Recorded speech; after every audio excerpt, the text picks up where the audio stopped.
Nagtapos sang maninong kagwala sang may napilasan o kuna samaran sa ginpatigayon nga noise barad sang Persons Deprived of Liberty o PDL diri sa Negros Occidental District Jail Male Dormitory sa Bago City.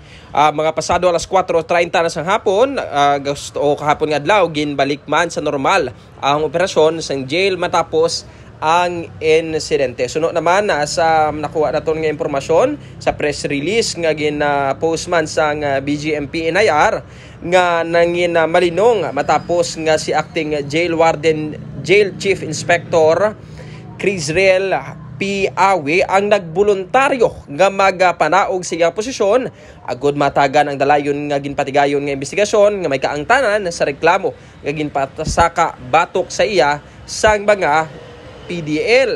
Kag suno sa report nga nakuha naton, ginpili nga si inspector o si jail chief inspector Awi nga mag-step down agud hindi siya maka-impluwensya sa resulta sang investigasyon kag agud magwa ang kamaturan sa likod sa mga alegasyon nga ginpahamtang batok sa iya. Bangod sini si jail senior inspector Raymond G. Haro ang ginatudlo nga officer in charge sa Negros Occidental District Jail.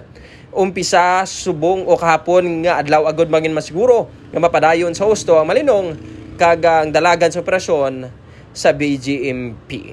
Gipasalig naman sa BGMP NIR ang ila padayon nga pagkomiter sa paghatag sa makatawo nga pagdumala sa mga persons deprived of liberty samtang ginapabilin ang jail facilities nga safe, secure kag peaceful bilang kabahin sa ila advokasya nga changing lives, building a safer nation. Sa dugang impormasyon naton matian ang pahayag ni Jail Senior Inspector Attorney Junevin Umadhay, ang Chief Legal Service Section spokesperson sang BGMP NIR. The noise barrage that started around 8 in the morning, so natapos siya peacefully this afternoon at around 4:30 in the afternoon. So the PDL ceased their noise barrage at around 4:30 after the present jail warden, si Jail Chief Inspector Crisrel Awe decided to voluntarily step down from his position as jail warden to give way on the pending investigation that is being conducted by the regional office. So he likewise said that in order for him not to influence and also for the regional office to conduct the investigation with the credibility. Okay. Sige. Sa ngayon po sir, saan po siya ma-assign? At if we can recall po on the second question, if we can recall po, kailan po ba siya dumating po dyan at umupong bilang bagong jail warden?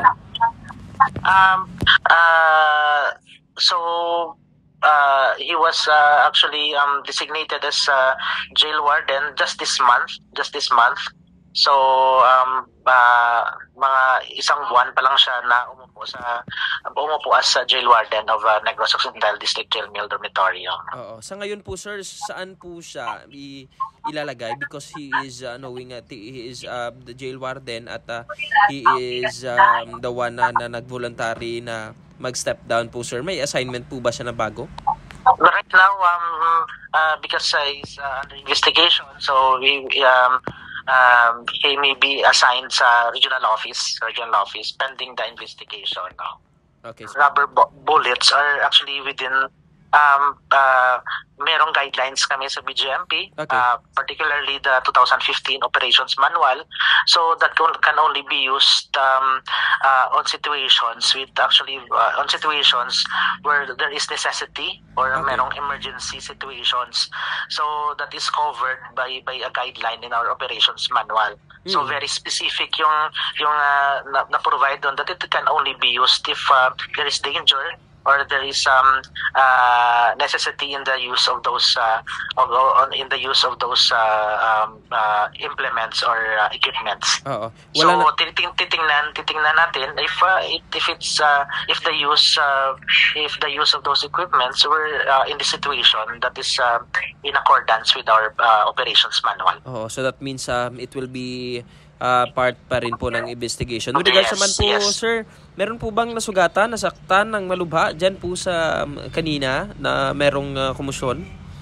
Actually, fortunately, sir, wala tayong na-record na any injuries on the part of the PDLs or the personnel.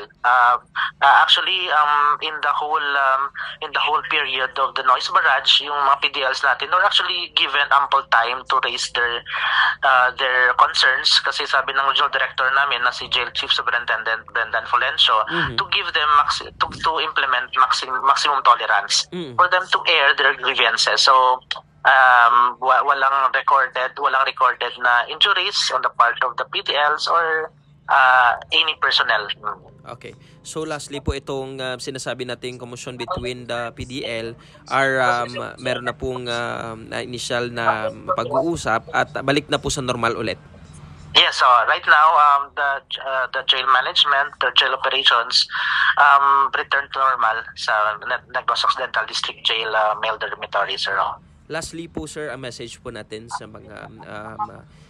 mga pamilya po na of course meron naman pong merong maraming pamilya yung kaninang sa labas na they are really concerned about their families or yung mga kaanak po nila dyan po sa loob. Ano pong mensahe po natin to those PDL and to all po?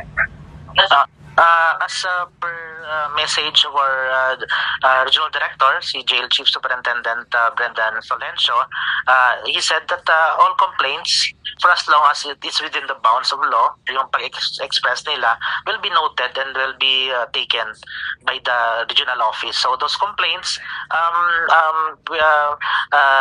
magkakandak kami ng mga investigations wherever mag-raise sila ng mga concerns. Actually, after a press release that was issued by the Kapatid Negros, pinacomment na agad namin, ng aming regional director, ang warden ng Negros Occidental Male Dormitory of the allegations against him. So ang regional director namin is open naman for any concerns, any complaints, as long as it is for the good, for the welfare, and for the humane safekeeping ng mga persons sa Negros Island. Amuyad to ang payag ni Jail Senior Inspector Attorney Juniven Umadhay, ang Chief Legal Service Section spokesperson sa BJMP NIR.